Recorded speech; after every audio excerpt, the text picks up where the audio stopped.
welcome again to Garden Wise Adventures. Today we're going to talk a little bit about mulch.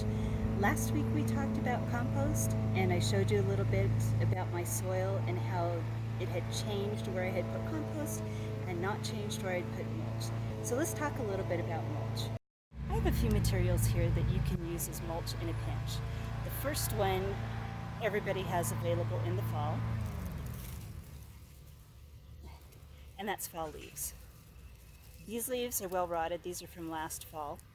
They work really well as a mulch. You can actually till those into the soil after you're done using them as mulch. Another material you can use is old grass clippings. Grass clippings also can be tilled into the soil. They make an excellent mulch. They also have the benefit of adding nitrogen to the soil.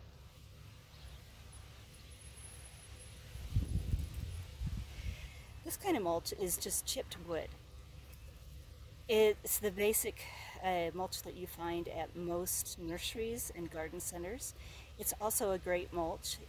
It's just, it does not have any added nitrogen to it. If you mix this into the soil, the decomposing bacteria will actually tie up the nitrogen in the soil. So what you need to do if you decide to mix this kind of mulch in the soil is add extra nitrogen. I would not recommend mixing it into the soil until it has started to decompose a little bit. This is another kind of mulch. This is bark mulch. It is a larger diameter than the regular wood mulch, and it actually, I use this on my hill because it sticks on the hill a lot better. It does not tend to slide down. These will decompose just like the other mulches, and they have the added benefit of not blowing away as easily in the wind.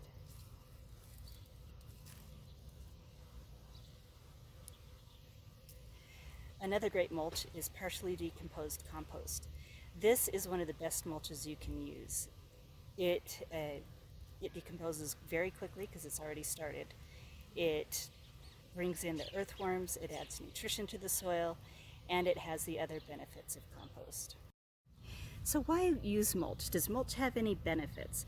Let's talk a little bit about what mulch can do for your soil. First thing it can do is help it hold moisture. Here in Utah, we're a desert state. We have high temperatures, low humidity, and water evaporates very quickly. If you put a thick layer of mulch over your soil, it will hold moisture better. The other thing it can do is help suppress weeds. If you want to suppress weeds, you need to put down a thicker layer. There are some places that suggest 4 inches, other places that suggest 12 inches. You can put down the amount that you feel is best. The thicker the mulch, the more weeds it will suppress. The other benefits of mulch, if you use organic mulch such as the wood chips, the bark mulch, grass clippings, leaves, half-finished compost, is that it will decompose and feed the soil. You can use rock as mulch. It does not decompose, it does not feed the soil, and you will possibly have to put down weed mat. The reason to put down weed mat under rock mulch is mainly to keep the rocks from sinking into the soil. I would not suggest weed mat under any organic mulches. The organic mulch will suppress weeds in and of itself. Weed mat has a lot of detriments to it. Number one, weed mat does not suppress weeds. Yes, surprise.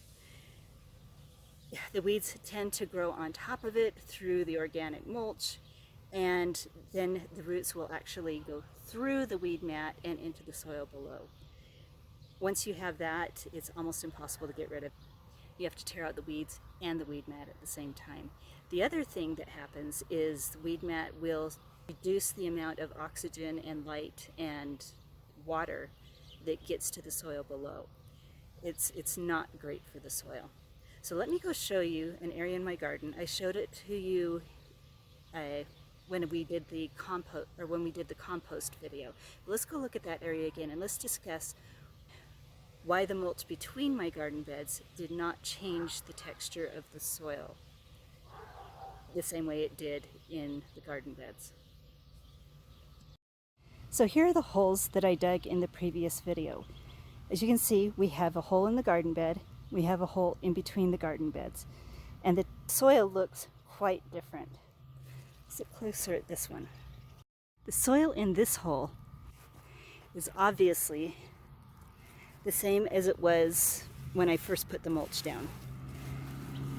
As you can see, when I move the mulch away, there's that sandy layer that the original homeowner put in so that he could plant grass.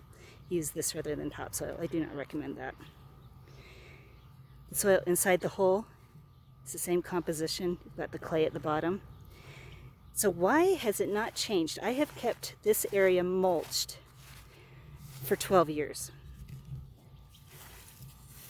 It's not a very thick layer right now because it has decomposed quite a bit and blown away. I need to add more. But I generally keep about 3 inches of mulch over the top of it.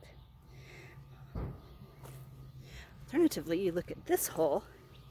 We've dug down below that sandy layer into the clay below, and you can see that it's all a good, dark, rich soil. In my garden beds, I have added peat, vermiculite, and compost regularly. Every year I add more compost, and every 5 years or so I replace the vermiculite. I have not added peat since the first time. Anyway, why has this area changed and this area has not? So the answer to why the soil has changed in the garden beds and not outside the garden beds is the addition of compost and water. So the mulch just lays on top of the soil outside of the garden beds. There's very little water. I don't water outside the garden beds because I don't want weeds. And I don't add compost because there's just no need to. I don't want to really grow any plants other than the ones that volunteer there. So inside the garden beds, they do have more water. They have the addition of compost. They have the addition of the roots of the plants that are growing into the soil, and that is what changes the composition of the soil. So if you have an area where you need the composition of the soil to change, just plain mulch with no moisture is not going to work. What you need to do is I actually add a layer of compost underneath the mulch. Then I put the mulch on top, make it thick, and add water. Keep that area well watered, and that will help change the composition of the soil. So now that you know a little bit more about mulch and what it can do for your yard, how it can help improve the soil and retain moisture, go try it. See if you can find any materials in your yard. It's cheap, it's not expensive. You can actually sign up, and I will put a link below, for what's called a chip drop. What a chip drop is in the state of Utah is where the arborists sign up online, people who need chips sign up online, and they coordinate. The arborist will drop off the chips at the homeowner's house for free. Now, there are a few little caveats. You don't get to choose when you get your mulch. You do not get to choose the amount that you get. But you can also go on Facebook or KSL if you get too many chips, which is really hard to do at my place. You can go and advertise those for free for people who want to pick them up. Or you can put them on a little thicker. Anyway, now that you know how to get mulch, what different things you can use as mulch, what mulch does for your yard, and how it improves the soil, go out to your yard and see if you have materials you can use as mulch and use them in your garden beds and see how it changes things. See if it makes any improvements. I'd love to hear what your gardening experiences are. I'd like to hear if you think differently, if you've had different experiences. At the end of the video, I've got more videos that I've uploaded. I'll put links to them so that you can see what I have done in the past. And I'd love to hear from you.